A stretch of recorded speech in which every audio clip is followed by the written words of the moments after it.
ইনকিলাব মঞ্চের মুখপাত্র শরীফ ওসমান হাদি ইতিমধ্যে সন্ত্রাসীদের গুলির ঘটনায় মৃত্যুবরণ করেছে। ইন্না লিল্লাহি ওয়া ইন্না ইলাইহি রাজিউন। আমার জানা বিষয় হলো, শরীফ ওসমান হাদির এই মৃত্যু কি শাহাদাতের মৃত্যু হিসেবে গণ্য হবে? প্রিয় দর্শক, কোনো মানুষের মধ্যে যদি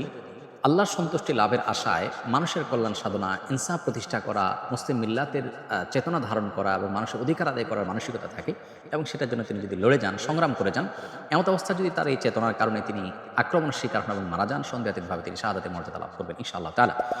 ইমানদারের মধ্যে যদি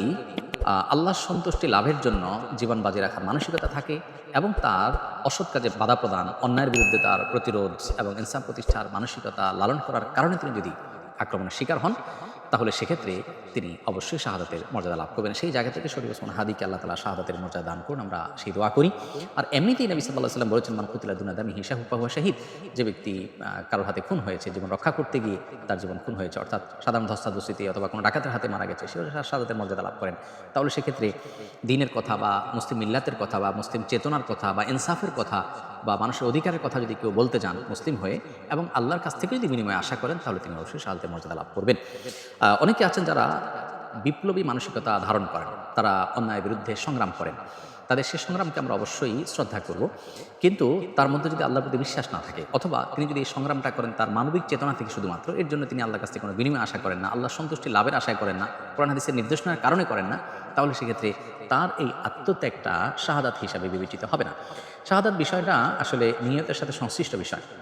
কেউ যদি আল্লাহর সন্তুষ্টির আশায় জীবন বাজি রাখেন, যা করেন তা আল্লাহকে খুশি করার জন্য করেন, তার জীবন মরণ আল্লাহর উদ্দেশ্যে যিনি উৎসর্গ করার জন্য প্রস্তুত থাকেন, তাহলে সেক্ষেত্রে তিনি শাহাদাতের মর্যাদা লাভ করেন। আমরা দোয়া করি শরীফ ওসমান হাদির সমস্ত ভুল ত্রুটি মাফ করে আল্লাহ তাআলা তাকে শাহাদাতের সর্বোচ্চ মাকাম দান করেন এবং তার শোক সন্তপ্ত পরিবারকে সান্ত্বনা সইবার শক্তি নসিব করেন এবং সেই সাথে এখান থেকে অনুপ্রাণিত হয়ে আমাদেরকে আল্লাহর সন্তুষ্টির লাভের আশায় জীবন বাজি রাখার মানসিকতা আমাদেরকে ধারণ করার তৌফিক দান করুন। বস্তুবাদের এই পৃথিবীতে আমরা বেশিরভাগ মানুষ দুনিয়ার মোহে এতটা মোহাবিষ্ট হয়ে গেছি যে আমরা প্রত্যেকটা মানুষ শুধু বাঁচার জন্য সংগ্রাম করি এবং মরতেই যখন হবে তখন আল্লাহর রাহে আমি জীবনবাজি রেখে যেন মরতে পারি, আমি যেন অন্যায়ের বিরুদ্ধে কথা বলতে গিয়ে যেন আমার মৃত্যু হয়, আমার মৃত্যুটা যেন শাহাদাতের মৃত্যু হয়, আল্লাহর সন্তুষ্টি লাভের আশায় যেন আমি জীবন বাজি রাখতে পারি, সেই চিন্তা সেই চেতনা আমাদের প্রত্যেকটা মানুষের মধ্যে থাকা দরকার, এজ এ ইমানদার মধ্যে থাকা দরকার। আল্লাহ রাব্বুল আলামিন শরীফ ওসমান হাদির